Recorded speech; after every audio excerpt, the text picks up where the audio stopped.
Atoms اور molecules کی سطح پر کس طرح محفوظ ہوتی ہے، یہ اب تک سائنس کے لیے ایک بہت بڑا معاملہ ہے۔ یعنی ایک سوچ مادی شکل میں دماغ کے اندر کیسی نظر آتی ہے؟ ایگزیکٹلی، ہمارے پاس اس کا قطعی جواب نہیں ہے۔ اور یہی بات ہمیں اس پوری گفتگو کے نچوڑ کی طرف لاتی ہے کہ علوم کا آپس میں کتنا گہرا تعلق ہے۔ قدرت نے فزکس، کیمسٹری، بائیولوجی یا سائیکالوجی کے الگ الگ بورڈ نہیں لگائے ہوئے۔ بالکل صحیح کہا آپ نے۔ یہ تو ہم انسانوں نے اپنی محدود عقل کی آسانی کے لیے ان پر لیبل لگا دیے ہیں۔ جی، علوم کا یہ باہمی تعلق اور ان کے درمیان کی سرحدوں کا آپس میں مدغم ہونا یہ ظاہر کرتا ہے کہ فطرت ایک مکمل اور عظیم اکائی ہے۔ کائنات کی اس شطرنج کی بساط پر موجود ہر مہرہ دوسرے سے ایک پوشیدہ دھاگے کے ذریعے جڑا ہوا ہے۔ ہم ایک شاخ کو سمجھے بغیر کائنات کی پوری تصویر کو کبھی نہیں دیکھ سکتے۔ کیا شاندار خلاصہ ہے! آج کی اس گفتگو نے واقعی کائنات کو دیکھنے کے لیے ہمارے ذہن کے دریچے کھول دیے۔ اور اب اختتام پر میں ایک ایسا خیال، ایک ایسا سوال چھوڑ کر جانا چاہتا ہوں جو ہم سب کو، مجھے اور سننے والوں کو سوچنے پر مجبور کر دے گا۔ جی ضرور بتائیں۔ اگر فزکس ہی کیمسٹری کو چلاتی ہے، کیمسٹری سے بائیولوجی بنتی ہے اور بائیولوجی سے انسانی ذہن وجود میں آتا ہے، تو کیا مستقبل میں فزکس کی کوئی ایک مساوات، کوئی ایک ایکویژن انسانی شعور اور ہمارے احساسات کی بھی مکمل سائنسی تشریح کر پائے گی؟ یہ ایک ایسا سوال ہے جو ہر تجسس رکھنے والے ذہن کو سوچنا چاہیے۔ واقعی یہ سائنس کا حتمی اور شاید کائنات کا سب سے پراسرار سوال ہے۔ اگلے حصے میں ہم بائیولوجی، ایسٹرونومی اور جیولوجی کی تفصیل پر بات کریں گے۔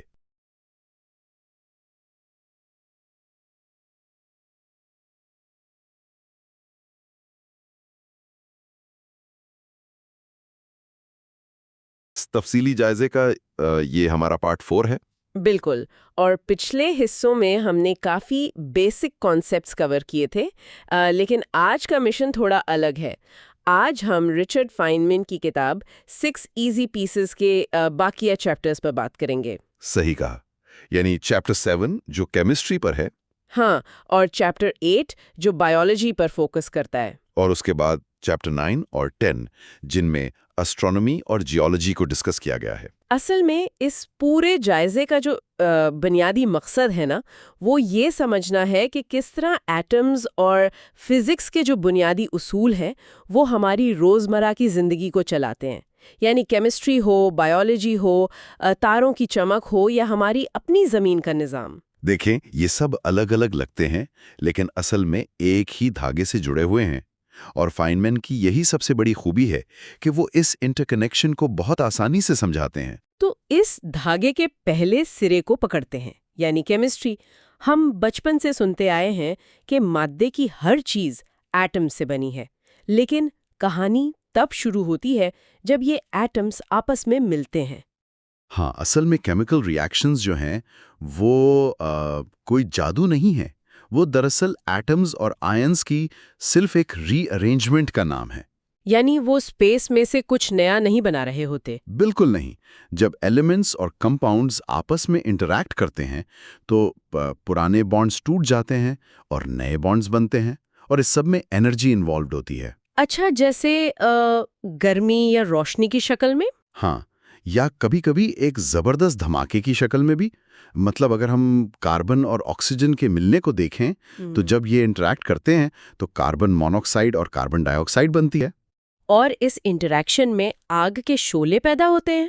بالکل، اور یہ صرف آگ تک محدود نہیں ہے۔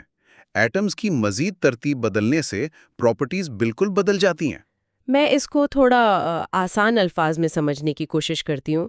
مجھے یہ بچپن کے لیگو بلاکس کی طرح لگتا ہے۔ اچھا، کس طرح؟ یعنی بلاکس وہی رہتے ہیں، بس ان کے جڑنے کا انداز بدل دو تو کبھی انہی بلاک سے گاڑی بن جاتی ہے اور کبھی گھر۔ ایٹمز بھی وہی ہیں، لیکن ان کی ترتیب بدلنے سے کبھی زہریلی گیس بن جاتی ہے اور کبھی بنفشہ کے پھولوں کی وہ خوشبو آنے لگتی ہے۔ یہ انالوجی سمجھنے کے لیے کافی اچھی ہے، لیکن یہاں جو بات سب سے زیادہ حیران کن ہے وہ یہ ہے کہ لیگو بلاکس کو تو ہم ہاتھ سے جوڑ لیتے ہیں، ایٹمز آپس میں کوانٹم میکینکس کے رولز کے تحت جڑتے ہیں۔ یعنی کوانٹم الیکٹرو ڈائنامکس، جسے ہم QED کہتے ہیں۔ صحیح۔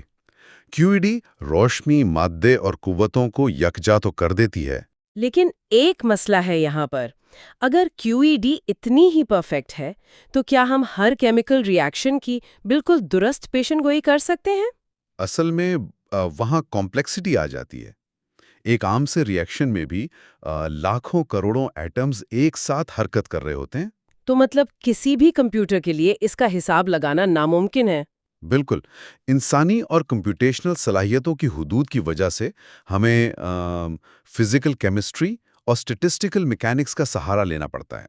ہم ایک ایک ایٹم کو دیکھنے کے بجائے پورے جھنڈ کے بیہیویئر کو دیکھتے ہیں۔ یہ تو کیمسٹری کا اینگل ہو گیا، لیکن اگر ہم اسی کمپلیکسٹی کو تھوڑا اور آگے بڑھائیں تو نیچرلی ہم لائف کی سب سے بڑی کمپلیکسٹی کی طرف چلتے ہیں، یعنی بائیولوجی۔ ہاں، کیونکہ آرگینک کیمسٹری ہی تو اصل میں زندگی کی بنیاد ہے۔ بالکل، سننے والوں کے لیے یہ تصور کرنا کتنا عجیب ہے کہ تمام لیونگ آرگنزمز جس میں ہم انسان بھی شامل ہیں وہ انہی بے جان ایٹم سے مل کے بنے ہیں۔ اور ان سیلز کے اندر ایک انتہائی پیچیدہ بائیو کیمیکل مشینری کام کر رہی ہوتی ہے ہر وقت۔ جیسے پودوں میں فوٹوسنتھسس کا عمل ہوتا ہے، یعنی دھوپ سے کھانا بنانا۔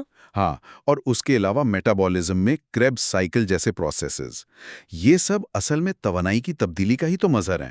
لیکن یہاں ایک سوال ہے، کیمسٹری میں تو ری ایکشن کے لیے آگ یا ہیٹ چاہیے ہوتی ہے، تو ہمارے جسم میں یہ سب اتنی آسانی سے بنا جلے کیسے ہو رہا ہے؟ اس کا کریڈٹ انزائمز کو جاتا ہے۔ انزائمز اصل میں وہ پروٹینز ہیں جو کسی بھی کیمیکل ری ایکشن کے لیے درکار ایکٹیویشن انرجی کو کم کر دیتے ہیں۔ اچھا، یعنی وہ تھوکر لگاتے ہیں ری ایکشن شروع کرنے کے لیے؟ ایک طرح سے ہاں، یہ پروٹینز جسم کے اہم فنکشنز انجام دیتے ہیں، اور یہ امینو ایسڈ سے بنتے ہیں۔ ان کی ایک خاص شیپ ہوتی ہے جو لاک ان کی طرح کام کرتی ہے۔ صحیح، اور یہ شیپ طے کون کرتا ہے؟ یہاں پر DNA کا ذکر آتا ہے نا؟ بالکل، ڈی این اے جو کہ ایک ڈبل ہیلکس سخت رکھتا ہے، وہ اصل میں ہماری جینیٹک انفارمیشن کیری کرتا ہے۔ تو کیا میں DNA کو ایک طرح کا آرکیٹیکچرل بلو پرنٹ کہہ سکتی ہوں اور انزائمز کو ہم کنسٹرکشن ورکرز سمجھ لیں؟ ہاں، یہ انالوجی کافی مفید ہے۔ سیل ڈویژن کے دوران ڈی این اے اپنی ایک بالکل درست کاپی بناتا ہے، اور پھر آر این اے کے ذریعے یہ معلومات پروٹین بنانے کے لیے آگے بھیجی جاتی ہیں۔ اور اس کام میں رائبوزومز کا کیا کردار ہے؟ میں نے پڑھا تھا کہ وہ اس کنسٹرکشن سائٹ کے مرکز ہے۔ صحیح پڑھا تھا آپ نے۔ رائبوزومز اس عمل میں پروٹین سنتھسس کے مرکز ہوتے ہیں، جہاں آر این اے کی انسٹرکشنز کو پڑھ کر پروٹینز بنائے جاتے ہیں۔ یہاں ایک بہت دلچسپ اور تھوڑا سا عجیب موڑ آتا ہے۔ اگر ہم واقعی صرف انہی ایٹمز کا مجموعہ ہیں تو کیا ہمارے احساسات، جیسے کسی کو دیکھ کر دل کا دھڑکنا یا خوشی محسوس کرنا، کیا یہ سب بھی محض ایک بائیو کیمیکل ری ایکشن ہے؟ اگر ہم اسے وسیع تر تناظر میں دیکھیں تو یہ پوری سچویشن ایمرجنٹ پراپرٹیز کی مثال ہے۔ ایمرجنٹ پراپرٹیز وہ کیا ہوتی ہیں؟ یعنی جب چھوٹی چھوٹی بے جان چیزیں ایک خاص اور پیچیدہ ترتیب میں آتی ہیں نا، تو ایسی خصوصیات جنم لیتی ہیں جو ان اکیلے ایٹمز میں نہیں ہوتی۔ یہ سوچنا کتنا حیرت انگیز ہے کہ مائکروسکوپ کے نیچے نظر آنے والی یہ بے جان ایٹمز جب جڑتے ہیں تو ان سے لائف وجود میں آتی ہے۔ واو، یعنی کیمسٹری اور بائیولوجی کا ایک بہت ہی خوبصورت ملاپ ہے یہ، بے جان ذروں سے زندہ دھڑکن تک کا سفر۔ بالکل، اور یہ سفر یہاں ختم نہیں ہوتا۔ ان ایٹمز کی کہانی ڈھونڈنے کے لیے ہمیں لائف کے مائکرو لیول سے نکل کر میکرو لیول تک جانا پڑتا ہے۔ میکرو لیول سے آپ کی مراد کائنات اور ستارے ہیں؟ ہاں، ایسٹرونومی کی طرف، کیونکہ ہمارے جسم میں جو ایٹمز ہیں ان کا ماخذ یہیں انہی تاروں میں چھپا ہے۔ یہ بات ہمیشہ سے مجھے فیسنیٹ کرتی ہے۔ ایسٹرونومی تو ویسے بھی فزکس سے بھی پرانی سائنس مانی جاتی ہے۔ صحیح بات ہے، انسان آسمان کو صدیوں سے دیکھ رہا ہے، لیکن اب ہم جانتے ہیں کہ جو ستارے اتنے دور ہیں وہ بھی بالکل زمین جیسے ایٹم سے بنے ہیں۔ لیکن ایک منٹ، ہم نے کسی تارے سے سیمپل تو نہیں لیا نا؟ تو ہمیں اتنی دور بیٹھ کر کیسے پتا کہ ان کی کیمسٹری کیا ہے؟ اس کے لیے ہم اسپیکٹروسکوپی کا استعمال کرتے ہیں۔ اسپیکٹروسکوپی، اس میں ہم لائٹ کی ویوز کو دیکھتے ہیں نا؟ آپ اسے ایٹمز کی موسیقی کی دھن کو پڑھنے سے تشبیہ دے سکتی ہیں۔ اچھا، واو! یعنی ہر ایٹم کی اپنی ایک مخصوص ٹیون یا بار کوڈ ہوتا ہے روشنی کے اندر۔ صحیح پکڑا آپ نے۔ اور اسی ٹیکنیک سے ہم نے ہیلیم جیسا ایلیمنٹ دریافت کیا تھا۔ آپ کو پتہ ہے ہیلیم زمین پر ملنے سے پہلے سورج میں دریافت ہوا تھا۔ ویٹ، واقعی زمین سے پہلے سورج میں؟ ہاں، اور اسی طرح ٹکنیٹیم نام کا ایلیمنٹ بھی سب سے پہلے ستاروں میں ہی دریافت ہوا تھا۔ یہ تو واقعی فزکس کا ایک عظیم کارنامہ ہے، لیکن ان ستاروں کے اندر اتنی توانائی کہاں سے آتی ہے؟ اس عمل کو نیوکلیئر فیوژن کہتے ہیں۔ ستاروں کے مرکز میں انتہائی دباؤ کی وجہ سے ہائیڈروجن کے ایٹمز آپس میں جڑ کر ہیلیم بناتے ہیں، اور اس پروسیس میں بے پناہ انرجی پیدا ہوتی ہے۔ اور جب یہ ہائیڈروجن ختم ہو جاتی ہے تو کیا تب وہ دھماکے ہوتے ہیں جنہیں ہم سپر نووا کہتے ہیں؟ بالکل، اور ہماری کائنات میں موجود آئسوٹوپس کا تناسب یہ ثابت کرتا ہے کہ زمین پر موجود بھاری ایلیمنٹس انہی ستاروں میں ہونے والے دھماکوں یا سپر نووا کے دوران بنے تھے۔ مطلب جو ہم کہتے ہیں کہ we are made of star dust, ہم واقعی ستاروں کی دھول سے بنے ہیں؟ یہ ایک انتہائی اہم سوال کو جنم دیتا ہے، اور ہاں، یہ بالکل سچ ہے۔ کائنات اور انسان کا یہ گہرا تعلق فزکس کی سب سے بڑی کامیابیوں میں سے ایک ہے۔ یعنی زمین کی کیمسٹری سمجھ کر ہم اصل میں پوری کائنات کے راز کھول رہے ہیں۔ بالکل ایسا ہی ہے۔ تو کائنات کی ان وسعت کو سمجھنے کے بعد چلیے واپس اپنی زمین کی طرف آتے ہیں، یعنی جیولوجی کی دنیا میں۔ زمین کا مطالعہ، اور یہاں اب بھی بہت سے ایسے اسرار ہیں جنہیں فزکس مکمل طور پر سلجھا نہیں پائی۔ صحیح۔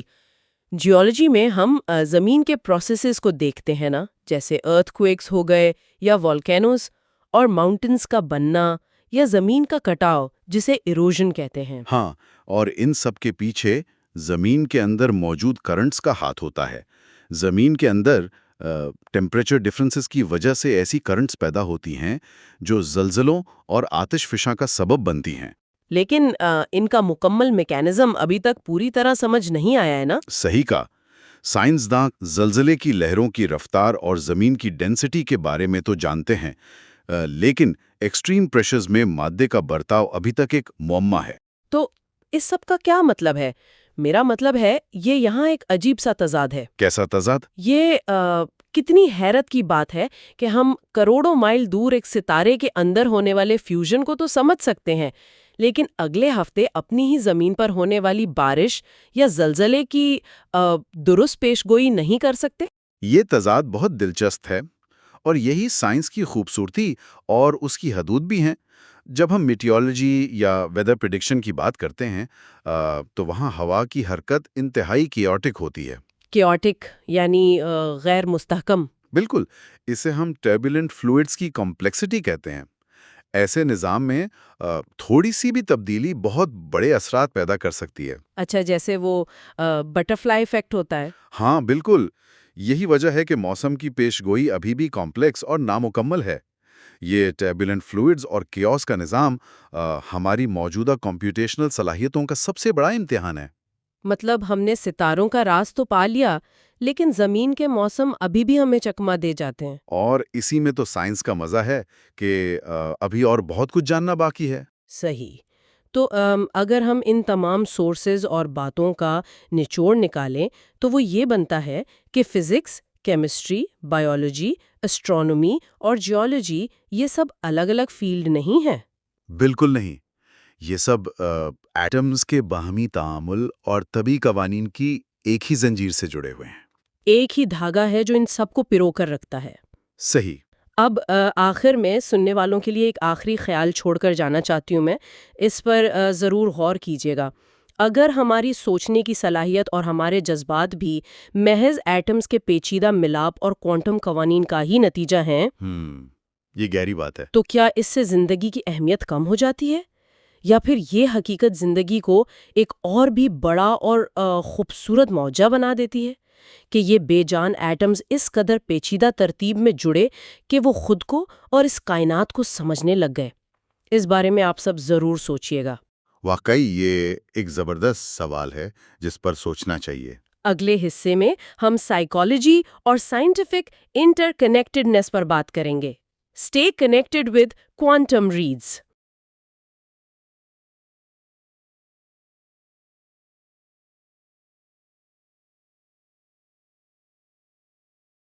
کوانٹم ریڈز میں خوش آمدید. یہ ہمارا پارٹ 5 ہے.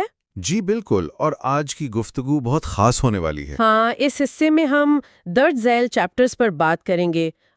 چیپٹر 11 سائیکالوجی اور چیپٹر 12 انٹرکنیکشن آف سائنسز. اور یہ دونوں چیپٹرز اگر دیکھا جائے تو ہماری عام سوچ کو چیلنج کرتے ہیں. بالکل. تو آج کے اس تفصیلی جائزے میں ہم رچرڈ فائنمین کی بہت ہی مشہور کتاب 6 ایزی پیسز کے سورسز کو بنیاد بنا رہے ہیں.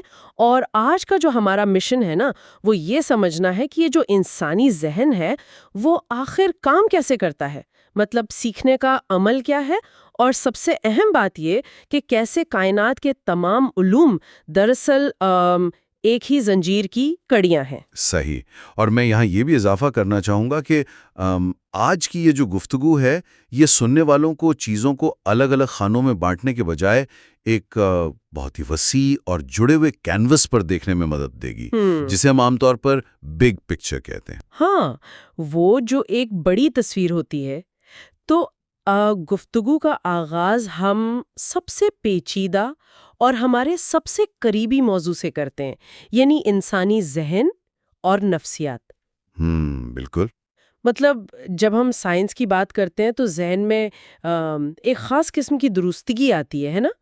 جیسے کوئی مشین ہو، اگر ہڈی ٹوٹ جائے تو ایکس رے میں واضح لکیر نظر آ جاتی ہے کہ بھائی یہاں فریکچر ہے. ہاں، وہ ایک بہت ہی بلیک اینڈ وائٹ سی چیز ہوتی ہے، یا تو ہڈی ٹوٹی ہے یا نہیں ٹوٹی. ایگزیکٹلی. لیکن جب ہم نفسیات یا انسانی رویوں کی طرف آتے ہیں تو اچانک لگتا ہے جیسے وہ ایکس رے مشین ہی خراب ہو گئی ہو. سب کچھ بہت دھندلا سا ہو جاتا ہے. یہ بڑی زبردست تشبیہ دی ہے آپ نے.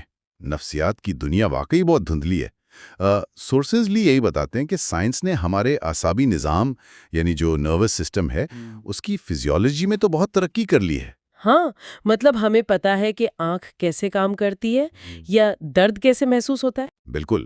لیکن جو سیکھنے کا عمل ہے یعنی لرننگ، اور جو ہماری یادداشت یا میموری ہے، اسے آج تک ہم مکمل طور پر نہیں سمجھ سکے. فائنمین نے بھی اس بات کی خاص طور پر نشاندہی کی ہے کہ سائیکالوجی ابھی تک ان بنیادی چیزوں کو فزکس یا کیمسٹری کی طرح نہیں سمجھ پائی. اوہ واہ. تو میں یہاں ایک مثال دینا چاہوں گی. ہم اکثر دماغ کو ایک جدید کمپیوٹر سے تشبیہ دیتے ہیں نا. ہاں، بہت عام سی بات ہے یہ. تو میرا سوال یہ ہے کہ جب ہم کچھ نیا سیکھتے ہیں تو کیا ہمارے دماغ کے اندر، مطلب اس کی ہارڈ ڈرائیو یا خلیوں کی ساخت میں کوئی طبعی یا فزیکل تبدیلی آتی ہے؟ دیکھیں، یہ کمپیوٹر والی تشبیہ کچھ حد تک تو ٹھیک لگتی ہے، لیکن اگر سچ کہوں تو یہ انسانی رویوں کی جو پیچیدگی ہے نا، اسے سلجھانے میں ناکام رہتی ہے. اچھا، وہ کیسے؟ کیونکہ جب کوئی انسان کچھ سیکھتا ہے تو خلیات یا سیلز میں ایگزیکٹلی کیا تبدیلی آتی ہے، کنیکشنز کیسے بنتے ہیں، یہ آج بھی نفسیات کا ایک بہت بڑا معمہ ہے. مطلب ہم رویے کو بدلتے ہوئے دیکھ سکتے ہیں، لیکن اس کے پیچھے کی جو مکمل مالیکولر مشینری ہے وہ ابھی تک ایک راز ہے.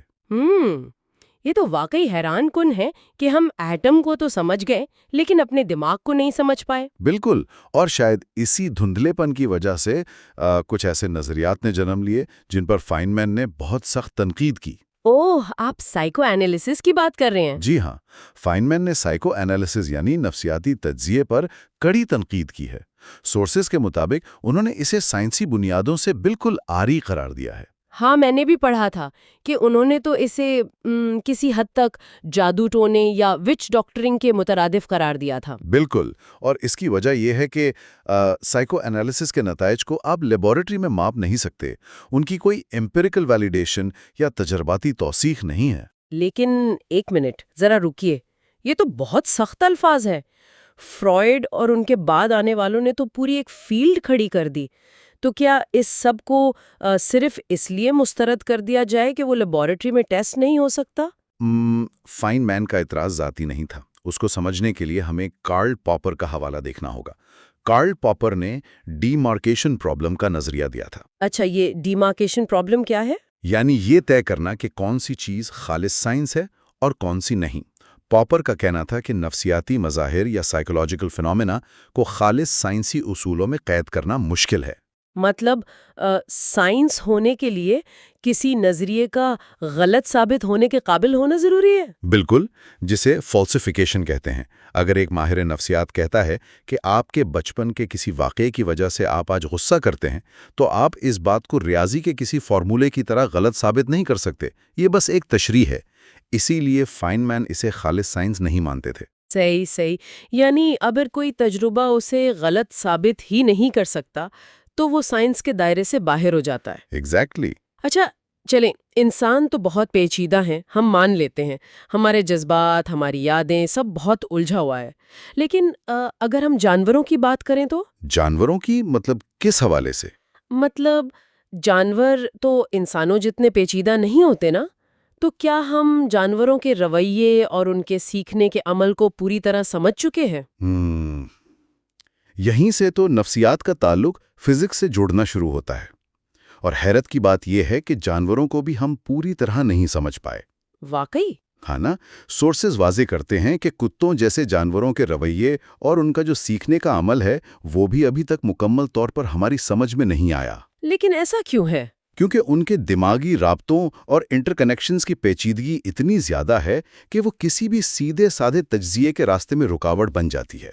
ہم صرف کتے کو کرتب کرتے دیکھتے ہیں، لیکن اندرونی سرکٹ کیسے کام کر رہا ہے یہ ایک معمہ ہے۔ لیکن میں یہاں تھوڑا سا پش بیک دینا چاہوں گی۔ جی بالکل۔ دیکھیں، سائنس نے اتنی زیادہ ترقی کر لی ہے، ہم چاند پر پہنچ گئے ہیں، پھر بھی ہم یقین سے نہیں کہہ سکتے کہ ایک کتا جب کوئی کرتب سیکھتا ہے یا بال پکڑتا ہے تو اس کے دماغ میں ایٹمی سطح پر کیا ہوتا ہے۔ ہاں، یہ سننے میں عجیب لگتا ہے، لیکن سچ یہی ہے۔ اور اس کی وجہ یہ ہے کہ فزکس ہر علم کی مدد نہیں کر سکتی جب تک کہ وہ علم اپنی بات فزکس کی زبان میں نہ کرے۔ فزکس کی زبان؟ اس سے آپ کی کیا مراد ہے؟ مطلب سورسز ایک بہت دلچسپ مثال دیتے ہیں۔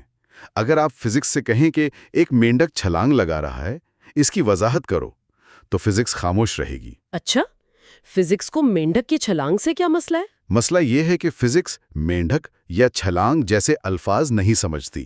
فزکس تبھی مدد کر سکتی ہے جب آپ اس عمل کو صرف دیکھنے کے بجائے اس کے پٹھوں اور مالیکیولز کی سطح پر بیان کریں۔ مطلب آپ کو بتانا پڑے گا کہ مینڈک کے پٹھوں میں پروٹینز کیسے حرکت کر رہے ہیں، انرجی کیسے استعمال ہو رہی ہے۔ بالکل درست۔ جب آپ بتائیں گے کہ پٹھوں کے اندر کیمیکل بانڈز ٹوٹ رہے ہیں اور اتنی انرجی ریلیز ہو رہی ہے، تب فزکس اپنے قوانین لاگو کرے گی اور بتائے گی کہ ہاں بھائی، اتنی فورس پیدا ہوئی ہے تو مینڈک اتنی دور جا کر گرے گا۔ واہ، یہ تو بہت ہی زبردست بات ہے۔ یعنی آپ کو بیولوجی کو فزکس کے الفاظ میں ٹرانسلیٹ کرنا پڑتا ہے۔ ایگزیکٹلی۔ اور فزکس کی زبان میں دیگر علوم کو سمجھنے کی یہ جو ضرورت ہے، یہ ہمیں ایک بہت ہی اہم حقیقت کی طرف لے جاتی ہے، اور وہ حقیقت یہ ہے کہ تمام سائنسز، مطلب کائنات کے تمام علوم آپس میں جڑے ہوئے ہیں۔ یہ وہی انٹر کنیکشن آف سائنسز ہے جس کا ہم نے شروع میں ذکر کیا تھا۔ جی، ہمارا اگلا اہم حصہ سورسز اس بات پر بہت زور دیتے ہیں کہ فطرت میں یعنی نیچر میں کوئی باؤنڈریز یا سرحدیں نہیں ہیں۔ تو یہ جو ہم اسکولوں اور یونیورسٹیوں میں بیولوجی، کیمسٹری اور فزکس کے الگ الگ ڈپارٹمنٹس دیکھتے ہیں، یہ سب کیا ہے؟ یہ صرف اور صرف انسانوں کی اپنی سہولت کے لیے ہے۔ ہم چیزوں کو خانوں میں بانٹتے ہیں کیونکہ ہمارا ذہن ایک ہی وقت میں اتنی بڑی اور پیچیدہ کائنات کو ہضم نہیں کر سکتا، لیکن کائنات کو اس سے کوئی غرض نہیں کہ ہم نے اسے کن خانوں میں بانٹا ہے۔ یہ تو بہت گہری بات ہے۔ مطلب کائنات کے لیے تو سب کچھ ایک ہی پروسیس ہے، لیکن میں نے سورسز میں ایک تاریخی تناظر کے بارے میں بھی پڑھا تھا۔ وہ کیا تھا کہ مختلف سائنسز وقت کو الگ الگ انداز میں دیکھتی ہیں۔ ہاں، یہ ایک بہت ہی دلچسپ فرق ہے۔ اگر آپ جیولوجی یعنی علم الارض اور بایولوجی کو دیکھیں تو ان میں تاریخ بہت اہم ہوتی ہے۔ تاریخ اہم ہوتی ہے مطلب ارتقاء کے حوالے سے؟ بالکل۔ بایولوجی میں ہم دیکھتے ہیں کہ جانور لاکھوں سالوں میں کیسے بدلے۔ جیولوجی میں ہم پڑھتے ہیں کہ پہاڑ اور زمین کی تہیں ماضی میں کیسے وجود میں آئیں۔ یعنی یہ دونوں علوم اس بات پر فوکس کرتے ہیں کہ ماضی میں کیا ہوا تھا۔ صحیح ہے۔ لیکن فزکس کا معاملہ تھوڑا الگ ہے۔ فزکس میں فی الحال اس قسم کے تاریخی سوالات نہیں پڑھے جاتے۔ اچھا، مطلب فزکس یہ نہیں پوچھتی کہ طبعی قوانین یعنی فزیکل لاز ماضی میں کیسے تبدیل ہوئے؟ بالکل نہیں۔ فزکس یہ جاننا چاہتی ہے کہ قانون آج کیسے کام کر رہا ہے۔ کیا گریوٹی کل کچھ اور تھی اور آج کچھ اور ہے؟ فزکس اس بحث میں فی الحال نہیں پڑتی، وہ ان اصولوں کو مستقل مان کر چلتی ہے۔ تو اس کا مطلب یہ ہے کہ فزکس کو دوسرے علوم کے ساتھ کمپیٹیبل ہونا چاہیے تاکہ ہم پوری کائنات کا ایک درست ماڈل بنا سکیں۔ 100% درست۔ یہ تمام علوم جب آپس میں ملتے ہیں تو یہی علم کی اصل طاقت بن جاتی ہے۔ واہ! اور اسی باہمی ربط کو سمجھانے کے لیے فائنمن نے ایک بہت ہی میں کہوں گی ایک خوبصورت اور شاعرانہ مثال دی تھی۔ وہ شراب کے گلاس والی مثال؟ ہاں، the universe in a glass of wine. انہوں نے کہا تھا کہ شراب کے ایک گلاس میں پوری کائنات موجود ہے۔ یہ سن کر بظاہر لگتا ہے جیسے کوئی شاعر بات کر رہا ہے، لیکن یہ خالص سائنسی حقیقت ہے۔ بالکل۔ چلیں سننے والوں کے لیے اس مثال کو تھوڑا کھولتے ہیں۔ اگر آپ کے سامنے ایک گلاس رکھا ہے تو اس میں سب سے پہلے تو کیمسٹری ہے نا؟ جی، وہ جو خمیر بننے کا عمل ہے یعنی فرمنٹیشن، وہ پورا ایک کیمیکل ریاکشن ہے۔ اور پھر اس خمیر کو بنانے والے جرثومے اور وہ انگور جس سے یہ مشروب بنا، اس کے خلیات، یہ سب بائیولوجی کا حصہ ہو گئے۔ بالکل۔ اور وہ انگور جس مٹی میں اگا تھا، اس مٹی کی پوری ہسٹری، چٹانوں کا ٹوٹنا، یہ سب جیولوجی بن گیا۔ اور سب سے حیران انگیز بات جو مجھے لگی وہ یہ کہ اس انگور کو پکانے کے لیے جو سورج کی روشنی آئی، جو توانائی ملی، وہ ایسٹرونومی اور فزکس کا حصہ ہے۔ ایگزیکٹلی۔ تو آپ دیکھیں کہ اس ایک چھوٹے سے گلاس میں سورج کی روشنی سے لے کر زمین کی مٹی تک اور کیمیکل ریاکشن سے لے کر زندگی کے خلیات تک سب کچھ موجود ہے۔ یہ تو واقعی کمال کی بات ہے۔ فطرت یہ نہیں جانتی کہ یہ سب الگ الگ علوم ہیں۔ بالکل۔ فطرت کے لیے یہ سب ایک ہی کینوس پر ہو رہا ہے، کوئی کیمسٹری یا فزکس کا الگ الگ لیبل نہیں لگا ہوا۔ یہ سب جان کر میں سوچ رہی ہوں کہ ہمارے ذہن ہمارے چھوٹے ذہن کتنی جلدی چیزوں کو خانوں میں بانٹ لیتے ہیں۔ ہمیں لگتا ہے کہ اگر ہم چیزوں کو الگ الگ کر لیں گے تو ہمیں وہ زیادہ اچھی طرح سمجھ آ جائیں گی۔ اور کچھ حد تک یہ ضروری بھی ہے، لیکن فائنمن کا حتمی مشورہ اس حوالے سے بہت کمال کا ہے۔ وہ کیا؟ انہوں نے کہا تھا کہ اس ساری سائنس کو سمجھنے کے بعد drink it and forget it all, یعنی اس گلاس کو پیو اور سب کچھ بھول جاؤ، اس سے لطف اندوز ہو۔ او واہ! علم کا مقصد ہماری زندگی کے تجربات کو پیچیدہ بنانا یا ہم ایک چلتی پھرتی مشین سمجھنا نہیں ہے۔ بالکل نہیں۔ علم کا مقصد تو یہ ہے کہ ہم اس کائنات کی خوبصورتی اور اس کی جو وحدانیت ہے اسے محسوس کر سکیں، اسے اپنے اندر اتار سکیں۔ تو ہم نے آج جو کچھ بھی ڈسکس کیا، اس کا اگر میں تھوڑا سا خلاصہ کروں تو ہم نے دیکھا کہ انسانی ذہن اور جو سیکھنے کا عمل ہے وہ ایک ایسا معمہ ہے جو ہمیں بتاتا ہے کہ ابھی کتنا کچھ جاننا باقی ہے۔ جی، دماغ کوئی سیدھی سادھی مشین نہیں ہے جسے ہم آسانی سے ڈیکوڈ کر لیں۔ بالکل۔ اور دوسری اہم بات یہ کہ کائنات کے تمام علوم آپس میں ایک ہی حقیقت کے مختلف پہلو ہیں۔ ایگزیکٹلی۔ کوئی سرحدیں نہیں ہیں، سب کچھ آپس میں بہت گہرائی سے جڑا ہوا ہے۔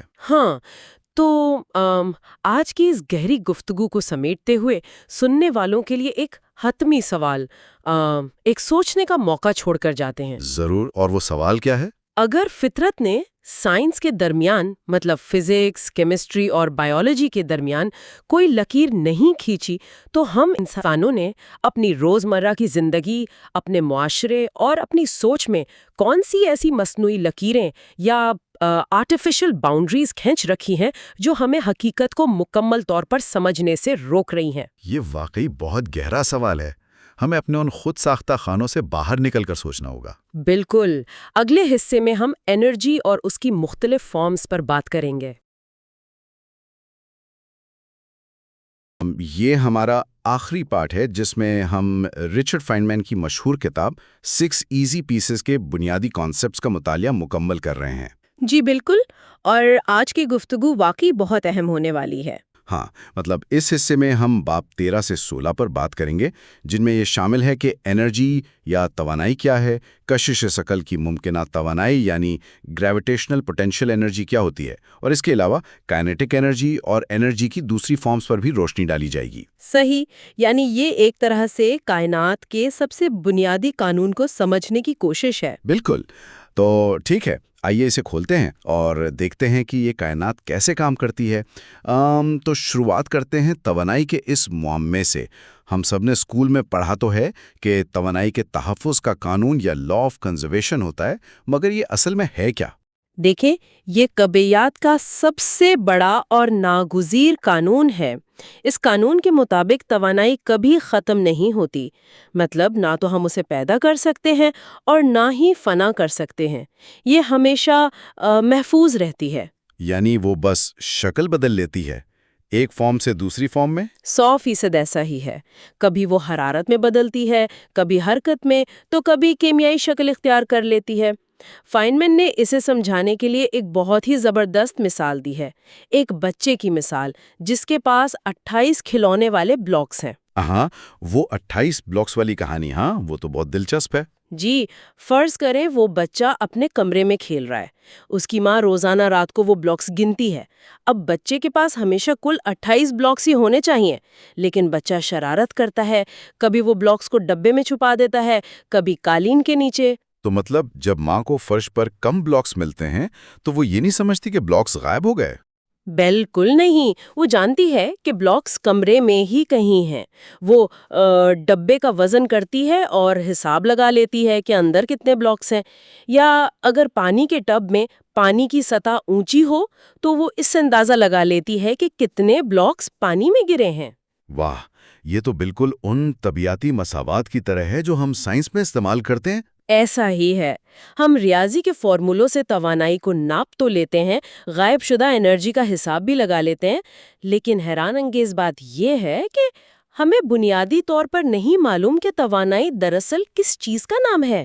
ایک منٹ، کیا مطلب ہمیں نہیں معلوم؟ جی ہاں، مطلب ہم اس کے اثرات کو میجر کرتے ہیں، نمبرز کیلکولیٹ کرتے ہیں، لیکن انرجی کوئی مادی چیز نہیں ہے جسے آپ چھو سکیں، یہ ایک خالص ریاضیاتی مقدار ہے۔ یہ تو واقعی سوچنے والی بات ہے۔ یہ بالکل سیسوں پر کھیلنے کی طرح لگ رہا ہے مجھے۔ سیسا؟ وہ کیسے؟ یعنی جب ایک طرف کا وزن اوپر جاتا ہے تو دوسری طرف کا نیچے آتا ہے، کل توانائی ہمیشہ متوازن رہتی ہے۔ لیکن یہاں یہ سوال پیدا ہوتا ہے کہ کیا اس کا مطلب یہ ہے کہ ہم طبیعت میں صرف ان نمبروں کا حساب کتاب کر رہے ہیں جن کی اصل نوعیت سے ہم خود بھی ناواقف ہیں؟ بالکل صحیح پکڑا آپ نے۔ ہم صرف یہ جانتے ہیں کہ مساوات کے دونوں طرف کا حساب برابر ہونا چاہیے۔ اگر ایک جگہ سے انرجی غائب ہوئی ہے تو وہ کہیں اور چلی گئی ہے۔ تو اگر انرجی کبھی غائب نہیں ہوتی تو فرض کریں ایک پتھر زمین پر بالکل ساکت پڑا ہے، اس میں کوئی حرکت نہیں ہے، تو کیا اس کی توانائی صفر ہے؟ وہ توانائی کہاں گئی؟ یہیں سے گریویٹیشنل پوٹینشل انرجی یعنی کشش ثقل کی ممکنہ توانائی کا تصور شروع ہوتا ہے۔ جب کوئی چیز ساکت ہوتی ہے تو اس کا یہ مطلب نہیں کہ اس میں انرجی نہیں ہے، اس کی انرجی دراصل اس کی پوزیشن میں چھپی ہوتی ہے۔ پوزیشن میں؟ یعنی اس کی اونچائی میں؟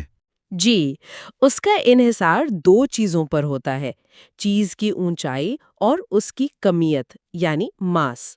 اگر ہم وزن اٹھانے والی مشینوں مثلاً ریورسبل مشینز کو دیکھیں تو کرین جب پتھر کو اوپر اٹھاتی ہے تو وہ کشش ثقل کے خلاف کام کرتی ہے۔ ہاں، تو کرین کی وہ انرجی ضائع تو نہیں ہوئی نا؟ بالکل نہیں، وہ توانائی اس پتھر کے اندر ممکنہ توانائی کی صورت میں جمع ہو گئی ہے۔ وہ مشین اس توانائی کو پتھر کی بلندی میں محفوظ کر دیتی ہے۔ اچھا، یہ تو ایک سادہ سی مثال سے سمجھ آ رہا ہے۔ یہ ایسا ہی ہے نا جیسے کسی کھلونے میں چابی بھرنا۔ ہاں، وہ چابی بھرنے والی بات بڑی زبردست مثال ہے۔ مطلب ہم کسی چیز کو زمین سے جتنا اوپر اٹھاتے ہیں، ہم کشش ثقل کے خلاف اس میں اتنی ہی زیادہ وہ ممکنہ انرجی یا پوٹینشل انرجی بھر رہے ہوتے ہیں، اور وہ انرجی بس خارج ہونے کے لیے بےتاب ہوتی ہے۔ 100% درست۔ اور جب وہ ذخیرہ شدہ ممکنہ توانائی آزاد ہوتی ہے، مطلب جب ہم اس پتھر کو گرنے دیتے ہیں، تو کیا ہوتا ہے؟ وہ حرکت میں بدل جاتی ہے۔ جی، جسے ہم حرکی توانائی یا کائنیٹک انرجی کہتے ہیں۔ اور اس میکانزم کو سمجھنے کے لیے پینڈولم کی مثال سب سے شاندار۔ وہ جو گھڑیوں کے نیچے لگا ہوتا ہے، پینڈولم کا جھولنا؟ ہاں بالکل، جب آپ پینڈولم کو ایک طرف کھینچتے ہیں اور ایک بلندی پر لا کے روکتے ہیں تو اس میں مکمل طور پر کشش ثقل کی ممکنہ توانائی ہوتی ہے۔ اس وقت اس کی حرکت صفر ہوتی ہے۔ صحیح، اور جیسے ہی اسے چھوڑا جاتا ہے وہ جھولتا ہوا نیچے آتا ہے۔ جی، اور جیسے جیسے وہ نیچے آتا ہے اس کی اونچائی کم ہوتی ہے، یعنی اس کی ممکنہ توانائی کم ہو رہی ہے اور حرکی توانائی بڑھ رہی ہے۔ سب سے نچلے مقام پر سب سے نچلے مقام پر وہ پوری طرح کائنیٹک انرجی میں بدل چکی ہوتی ہے کیونکہ وہاں اس کی سپیڈ سب سے زیادہ ہوتی ہے۔ بالکل، اس کا انحصار رفتار یا ویلوسٹی پر ہوتا ہے، اور اسی رفتار کی وجہ سے پینڈولم رکتا نہیں ہے بلکہ دوسری طرف اوپر جانے لگتا ہے، اور پھر حرکی توانائی دوبارہ ممکنہ توانائی میں بدلتی ہے۔ واہ، توانائی کا تبادلہ بغیر کسی نقصان کے ہو رہا ہے، لیکن میرے ذہن میں کیا اعتراض آ رہا ہے؟ جی بتائیں، کیا الجھن ہے؟ اگر پینڈولم کی توانائی بغیر کسی نقصان کے صرف ایک شکل سے دوسری شکل میں بدل رہی ہے تو پھر آخرکار پینڈولم رک کیوں جاتا ہے؟ کیا یہاں توانائی کے تحفظ کا قانون فیل ہو جاتا ہے؟ بہت اچھا پوائنٹ ہے۔ یہیں پر بہت سے لوگ کنفیوز ہوتے ہیں۔ پینڈولم کے رکنے کا جواب یہ نہیں ہے کہ انرجی ختم ہو گئی۔ تو پھر انرجی گئی کہاں؟ جواب یہ ہے کہ وہ توانائی ایسی شکلوں میں بدل گئی ہے جنہیں ہم کھلی آنکھ سے نہیں دیکھ سکتے۔ اسے ہم توانائی کی چھپی ہوئی شکلیں کہتے ہیں۔ مطلب وہ غائب ہو گئی؟ غائب نہیں ہوئی، دراصل وہ توانائی حرارت یعنی ہیٹ انرجی میں بدل جاتی ہے۔ اچھا، وہ رگڑ کی وجہ سے؟ جی بالکل، ہوا کے مالیکیولز کے ساتھ ٹکراؤ اور جس تار سے وہ بندھا ہے اس کی رگڑ۔ حرارت دراصل مادے کے اندر موجود ایٹموں کی بے ترتیب اور مسلسل حرکت کا ہی نام ہے۔ پینڈولم رک گیا لیکن ہوا کے ذرات کی حرکت تیز ہو گئی۔ تو مطلب موشن بڑے اسکیل سے چھوٹے اسکیل پر منتقل ہو گیا۔ کیا بات ہے! اور کون سی چھپی ہوئی شکلیں ہیں انرجی کی؟ جیسے الاسٹک انرجی ہے، ایک کھچا ہوا اسپرنگ لیں، اس میں بھی توانائی محفوظ ہے۔ پھر کیمیائی توانائی ہے جو کیمیائی تعاملات یا کیمیکل ری ایکشن سے خارج ہوتی ہے، جیسے پیٹرول کا جلنا یا کھانا ہضم ہونا؟ بالکل صحیح۔ اس کے علاوہ روشنی یا ریڈینٹ انرجی بھی ہے اور برقی توانائی بھی، مگر سب سے زیادہ حیران کن شکل جس نے طبیعیات کی دنیا ہلا دی وہ ماس انرجی یا ماس انرجی ہے۔ آہا، کہیں آپ البرٹ آئنسٹائن کی مساوات E=mc² کی بات تو نہیں کر رہی؟ جی ہاں، آئنسٹائن کے مطابق مادہ یعنی میس بذات خود توانائی کی ہی ایک شکل ہے۔ ایک منٹ، مطلب جو چیزیں ہم چھو سکتے ہیں، جو ٹھوس ہیں، وہ بھی انرجی ہیں؟ بالکل، مادہ اور انرجی ایک ہی سکے کے دو رخ ہیں۔ جب کوئی نیوکلیائی تعامل ہوتا ہے تو مادہ غائب نہیں ہوتا بلکہ وہ بے پناہ انرجی میں تبدیل ہو جاتا ہے۔ یہ تو ذہن کو گھما دینے والی بات ہے۔ ہر چیز ہی انرجی ہے۔ اچھا، انرجی کے اس ٹرانسفر کو لے کر مجھے ایک روزمرہ کی مثال یاد آ رہی ہے۔ سورس میں بخارات یا ایویپوریشن کی مثال موجود تھی۔ ہاں، وہ بھی کمال کی مثال ہے۔ تو جب پانی کے بخارات بنتے ہیں اور اڑ جاتے ہیں اور پیچھے رہ جانے والا پانی ٹھنڈا ہو جاتا ہے تو کیا اس کی وجہ یہی ہے نا کہ سب سے زیادہ توانائی والے بکھرے ہوئے مالیکیولز اڑ جاتے ہیں؟ بالکل، ہجوم میں سے جو مالیکیول سب سے زیادہ تیز ہوتے ہیں، جن کی کائنیٹک انرجی سب سے زیادہ ہوتی ہے، وہ پانی کی سطح توڑ کر فرار ہو جاتے ہیں۔ اور پیچھے رہ جانے والے پانی کی اوسط حرکی توانائی کم ہو جاتی ہے؟ جی، اور اوسط حرکی توانائی کے کم ہونے کا سیدھا سا مطلب ہے کہ درجہ حرارت کم ہو گیا، اسی لیے پانی ٹھنڈا ہو جاتا ہے۔ اس مثال سے ہم چیزوں کو ایک وسیع تر تناظر میں دیکھ سکتے ہیں۔ کیا کمال کا میکانزم ہے! مطلب ہماری روزمرہ کی زندگی، ایک پانی کے گلاس سے لے کر ستاروں کے بننے تک، سب کچھ اسی ایک قانون سے جڑا ہوا ہے۔ ایسا ہی ہے، پوری کائنات بس انرجی کی ایک فارم سے دوسری فارم میں تبدیلی کا ایک نہ رکنے والا رقص ہے۔ واہ، واقعی کائنات کا یہ نظام بہت حیرت انگیز ہے۔ اور اس کے ساتھ ہی ہم نے اس گہرے مطالعے یعنی 6 ایزی پیسز کے بنیادی کانسیپٹس کو کامیابی سے مکمل کر لیا ہے۔ جی، اور یہ ایک بہت ہی زبردست اور معلوماتی سفر رہا۔ بالکل۔ اگر کسی کو یہ سائنسی سفر پسند آیا تو کوانٹم ریڈز کو سبسکرائب کریں اور کائنات کے مزید سائنسی رازوں کے لیے ہمارے ساتھ جڑے رہیں۔ گفتگو ختم کرنے سے پہلے کیا کوئی آخری خیال ہے جو ہم سوچنے کے لیے چھوڑ کر جا سکیں؟ بالکل، ایک بہت ہی پراسرار سوال چھوڑے جاتے ہیں۔ ہم نے آج یہ تو جان لیا کہ توانائی کبھی ختم نہیں ہوتی، بس شکل بدلتی ہے۔ ہاں، یہ تو ہم نے ڈیٹیل میں ڈسکس کیا۔ لیکن ایک اور قانون ہے، تھرمو ڈائنامکس کا قانون، اور خاص طور پہ انٹروپی یا انٹروپی کا قانون۔ اس کے تحت کائنات میں قابل استعمال توانائی مسلسل کم اور محدود ہوتی جا رہی ہے۔ ایک منٹ، توانائی محدود ہو رہی ہے؟ لیکن وہ تو فنا نہیں ہوتی نا؟ فنا نہیں ہوتی، لیکن وہ ایسی شکلوں میں بدل رہی ہے جنہیں استعمال نہیں کیا جا سکتا، جیسے کہ رگڑ سے پیدا ہونے والی غیر استعمال شدہ حرارت۔ اگر کائنات کی ساری انرجی آہستہ آہستہ اسی طرح یوز لیس حرارت میں بدل رہی ہے، تو کیا اربوں سال بعد کائنات ایک ایسے مقام پر پہنچ جائے گی کیسے مقام پر؟ جہاں انرجی تو موجود ہوگی کیونکہ وہ ختم نہیں ہو سکتی، لیکن پوری کائنات کا درجہ حرارت ایک جیسا ہو چکا ہوگا، اور اس انرجی سے کوئی بھی نیا ستارہ نہیں بن سکے گا، کوئی کام نہیں لیا جا سکے گا، جسے ہیٹ ڈیتھ کہتے ہیں۔ یہ تو رونگٹے کھڑے کر دینے والی بات ہے۔ مطلب انرجی ہونے کے باوجود کائنات ساکت ہو جائے گی؟ واقعی یہ تو بہت گہرا سوچنے کا مقام ہے، کمال ہے۔ تو اسی سوچ کے ساتھ ہم آج کی اس گفتگو کو یہیں روکتے ہیں۔